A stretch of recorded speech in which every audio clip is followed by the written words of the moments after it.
Bismillahirrahmanirrahim. Assalamualaikum warahmatullahi wabarakatuh. Apa khabar anak-anak yang Ustazah kasihi sekalian? Ustazah doakan semoga anda semua berada dalam keadaan yang sihat dan sejahtera. Baiklah, pada kali ini kita akan belajar pendidikan Islam tahun 3 dalam bidang akidah dengan tajuknya beriman kepada kitab. Mari kita mulakan dengan membaca doa belajar. Bismillahirrahmanirrahim. Allahumma aftah alaina hikmataka wanshur alaina min khazaini rahmatika ya arhamar rahimin.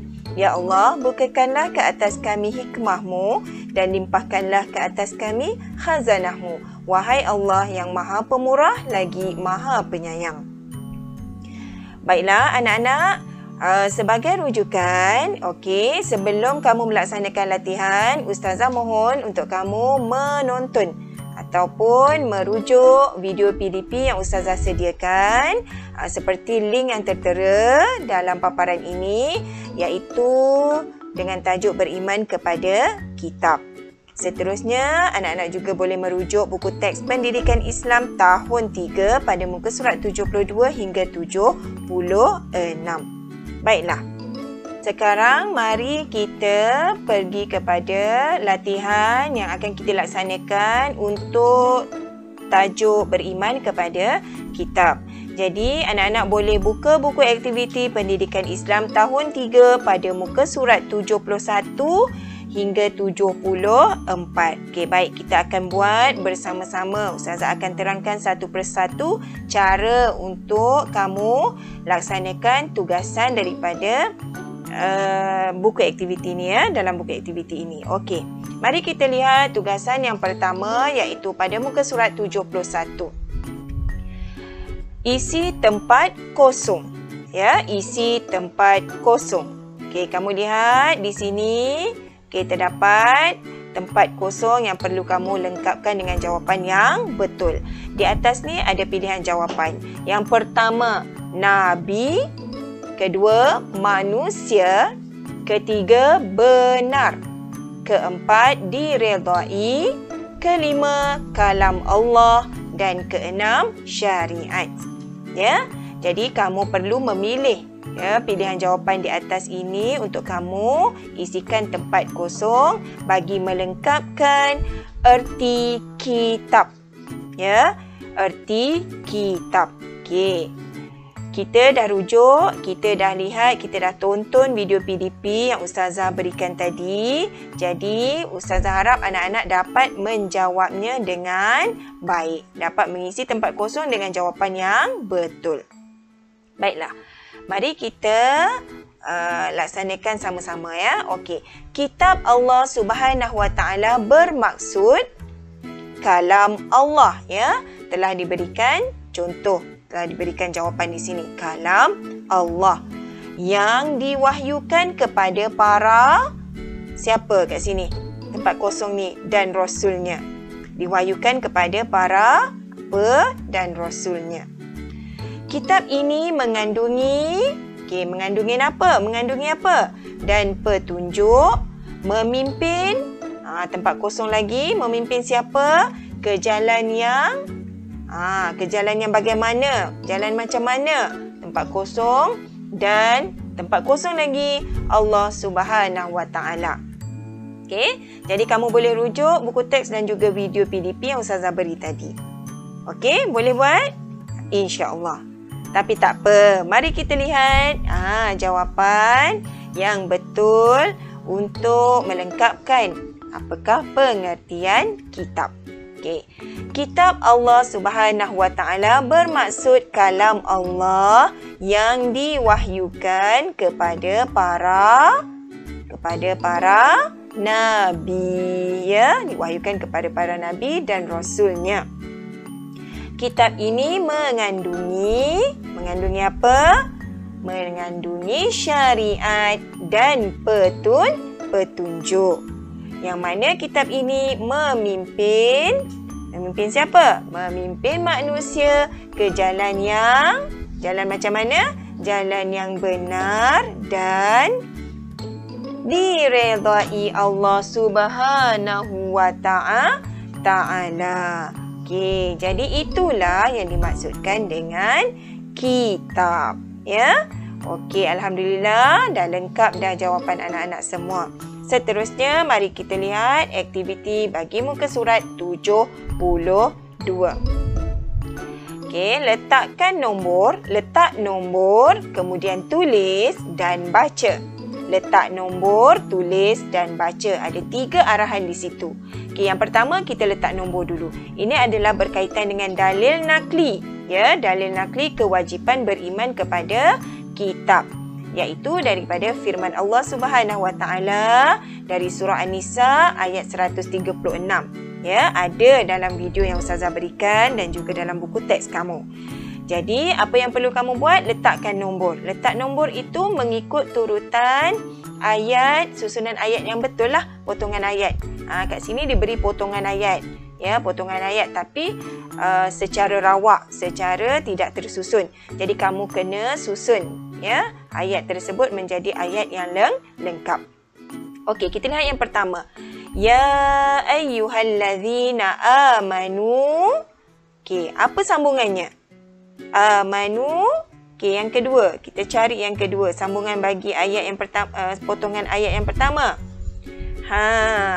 Aminu billahi wa rasulihi. Okey, apa sambungannya? Kita lihat. Okey, kita cuba cari. Wal kitabil ladzi nazzala. Ya, apa sambungannya? Yang keempat, kita tengok. Ala rasulihi. Yang kelima. Okey, sambil-sambil tu anak-anak boleh semak dalam buku teks, ya. Ala rasulihi. Yang kelima apa? Ya, wal kitabil ladzi anzala. Dan yang terakhir, min qabl. Alhamdulillah dah lengkap. Pertama, kedua, ketiga, keempat, kelima dan keenam. Jadi dah lengkap dalil nakli kewajipan beriman kepada kitab dari surah An-Nisa ayat 136. Okey, baiklah. Seterusnya arahan yang kedua ialah tulis. Okey, jom kita tulis pada paparan yang seterusnya. Okey, firman Allah Subhanahu wa taala. Okey, nombor-nombor yang kamu telah letakkan tadi, kamu tuliskan semula ayat daripada nombor-nombor yang kamu letakkan tadi di ruangan kosong ini mengikut turutan nombor tadi. Okey, jadi yang pertama, potongan ayat yang pertama, ya ayyuhallazina amanu. Okey, tuliskan, letakkan dia di awal, ya, di tempat yang pertama. Kemudian sambung yang kedua, aminu billahi wa rasulihi. Ketiga, wal kitabil ladzi nazzala. Keempat, ala rasulihi. Kelima, wal kitabil ladzi anzala. Keenam, min qabl. Ya. Okey, dah lengkap mengikut turutan nombor yang kamu telah letak tadi. Jadi ayat ni pun dah lengkap. Mari kita baca sama-sama. Bismillahirrahmanirrahim. Ya ayyuhallazina amanu aminu billahi wa rasulihi wal kitabil ladzi nazzala ala rasulihi wal kitabil ladzi anzala min qabl. Okey, maksudnya, wahai orang yang beriman, tetaplah beriman kepada Allah dan Rasul-Nya dan kepada kitab yang Allah turunkan kepada Rasul-Nya serta kitab yang Allah turunkan sebelumnya. Jelas ya anak-anak, firman Allah ini menyatakan bahawa kewajipan bagi kita beriman kepada kitab yang diturunkan oleh Allah Subhanahu wa taala kepada para nabi dan rasulnya. Baiklah, Seterusnya, bagi latihan pada muka surat 73. Okey, arahannya ialah cari jalan dan tulis jawapan. Ya, ada 2 arahan ya yang kita kena ikuti. Yang pertama cari jalan dan yang kedua tulis jawapan. Okey, kita lihat. Yang ini adalah bahagian yang pertama untuk kita cari jalan dan tulis jawapan. Ini bahagian yang kedua. Baiklah. Okey, kita akan cari jalan bagi sahabat kita ni nak pergi ke sekolah. Dalam perjalanan menuju ke sekolah ada beberapa halangan iaitu yang merupakan soalan-soalan yang perlu dia jawab untuk melepasi halangan tersebut. Okey, baiklah kita mulakan dengan mencari jalan terlebih dahulu ya. Okey, nanti kamu boleh tulis gunakan warna ya. Okey. Kita jumpa soalan yang pertama. Itu contoh bagi soalan pertama. Hukum beriman kepada kitab Allah. Okey, apa hukum beriman kepada kitab Allah? Telah diberikan di sini iaitu wajib. Okey, kita sambung perjalanan menuju ke sekolah dan berjumpa dengan halangan yang kedua dengan soalannya kitab kepada Nabi Musa alaihi salam. Apakah kitab kepada Nabi Musa alaihi salam yang diturunkan oleh Allah? Okey, di sini ada pilihan jawapan, kitab Al-Quran, kitab Injil, kitab Taurat ataupun Nabi Daud. Okey, apakah jawapannya? Mari kita lihat sama-sama apakah jawapannya. Kitab Taurat ya, kitab Taurat diturunkan kepada Nabi Musa alaihi salam. Jadi kamu tuliskan perkataan kitab Taurat ini di sini. Ya. Okey, nanti tulis perkataan kitab Taurat untuk bagi jawapan yang kedua. Kita sambung perjalanan. Okey, menuju ke sekolah dan bertemu dengan halangan yang ketiga dengan soalannya penerima kitab Zabur. Okey, siapakah penerima kitab Zabur? Kitab Al-Quran, kitab Injil atau Nabi Daud? Cuba anak-anak cari jawapannya. Penerima kitab Zabur ialah Nabi Daud alaihi salam. Okey, nanti tuliskan Nabi Daud di ruangan jawapan nombor 3. Boleh? Seterusnya, sambung lagi perjalanan. Okey. Berliku-liku perjalanannya dan berjumpa dengan halangan yang keempat iaitu soalan keempat kitab Nabi Isa alaihi salam. Kitab yang diturunkan oleh Allah Subhanahu taala kepada Nabi Isa alaihi salam. Apakah nama kitab tersebut? Adakah kitab Al-Quran ataupun kitab Injil? Cuba ingat. Kitab Al-Quran ke Injil? Mari kita lihat jawapannya. Kitab Injil ya. Kitab yang diturunkan kepada Nabi Isa alaihi salam ialah kitab Injil. Tuliskan jawapan anda di ruangan jawapan nombor 4. Seterusnya, teruskan perjalanan dan hampir sampai ke destinasi kita. Sahabat kita ni, halangan yang kelima dengan soalannya kitab yang terakhir diturunkan kepada Nabi Muhammad sallallahu alaihi wasallam ialah kitab kitab apa? Tentunya kitab Al-Quran ya. Kitab Al-Quran ialah kitab yang terakhir yang diturunkan kepada Nabi Muhammad sallallahu alaihi wasallam. Jadi anak-anak tuliskan jawapan di ruangan jawapan nombor 5. Okey. Jadi telah selamatlah perjalanan sahabat kita menuju ke sekolah. Tahniah. Alhamdulillah. Okey, baiklah anak-anak. Ustazah harap anak-anak semua dapat mengingati ya nama-nama kitab dan kepada siapakah Allah turunkan kitab-kitab tersebut. Insya-Allah. Seterusnya, bagi soalan pada muka surat 74, 2 arahan iaitu lorek dan juga tulis. Kesan beriman kepada kitab Allah ya. Kesan beriman kepada kitab Allah. Apa yang berlaku pada kita ataupun kesan jika kita beriman kepada kitab Allah. Okey, contoh. Iman semakin bertambah. Betul tak? Apabila kita beriman kepada kitab Allah, iman kita semakin bertambah? Ya, betul. Dah ada lorek pun dekat sini ya. Okey. Yang kedua, masyarakat sejahtera. Adakah ia kesan beriman kepada kitab Allah? Okey, mari kita lihat jawapannya. Ya, ia merupakan kesan beriman kepada kitab Allah. Seterusnya, yang ketiga, hidup gelisah. Jika kita beriman kepada kitab Allah, adakah hidup kita akan gelisah?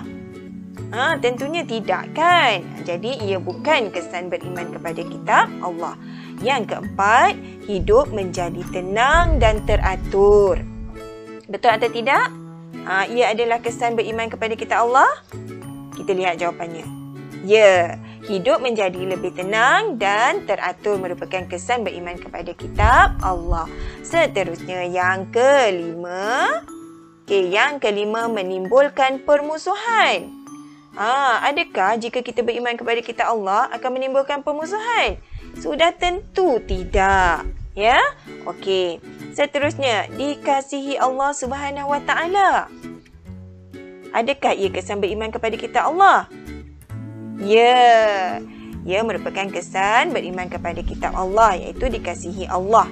Seterusnya, mendapat apa ni? Mendapat syafaat Al-Quran. Kita mendapat kebaikan daripada Al-Quran. Adakah ia kesan beriman kepada kitab Allah? Ya. Mendapat syafaat Al-Quran merupakan kesan beriman kepada kitab Allah. Dan yang terakhir, masyarakat huru-hara. Jika kita beriman kepada kitab Allah, adakah masyarakat kita akan menjadi huru-hara? Ya? Seolah-olah macam kita tak percaya kepada kitab Allah. Adakah masyarakat kita akan huru-hara jika kita percaya pada kitab Allah? Tentunya tidak. Baiklah anak-anak. Okey, jadi sekarang kesan beriman kepada kitab Allah ada 5 semuanya. Iaitu iman semakin bertambah, masyarakat sejahtera, hidup menjadi tenang dan teratur, dikasihi Allah, mendapat syafaat Al-Quran. Jadi untuk arahan soalan yang kedua, kamu tuliskan semula penyataan yang telah kamu lorekkan ini ke dalam ruangan jawapan yang disediakan dalam buku kamu di bahagian bawah. Okey, tuliskan semula apa yang telah kamu lorek tadi, penyataan-penyataan yang kamu lorek, kamu tuliskan semula ayatnya. Okey, contoh iman semakin bertambah. Yang pertama, kita tambah lagi masyarakat sejahtera. Seterusnya, hidup menjadi tenang dan teratur, dikasihi Allah dan mendapat syafaat Al-Quran. Okey, baiklah anak-anak, itulah kesan beriman kepada kitab Allah Subhanahu Wa Taala. Jadi sebagai orang yang beragama Islam, yang percaya kepada Allah, maka kita hendaklah juga beriman dan percaya kepada kitab yang Allah turunkan kepada para nabi dan juga rasul. Baiklah, Ustazah harap anak-anak dapat melaksanakan tugasan yang telah Ustazah berikan panduan ini, dapat melaksanakan dengan baik. Seterusnya anak-anak dapat memahami tajuk pelajaran kita pada hari ini, beriman kepada kitab, melalui video PDP yang Ustazah berikan dan juga rujukan daripada buku teks Pendidikan Islam tahun 3. Baiklah anak-anak, hingga di sini dulu pelajaran kita untuk kali ini. Ustazah harapkan anak-anak dapat memahami, seterusnya dapat mengamalkan kesan beriman kepada Allah Subhanahu Wa Taala, kepada kitab Allah Subhanahu Wa Taala dengan sebaiknya dalam kehidupan seharian kita. Sekian dulu dari Ustazah. Assalamualaikum warahmatullahi wabarakatuh. Ila liqa, ma'assalamah.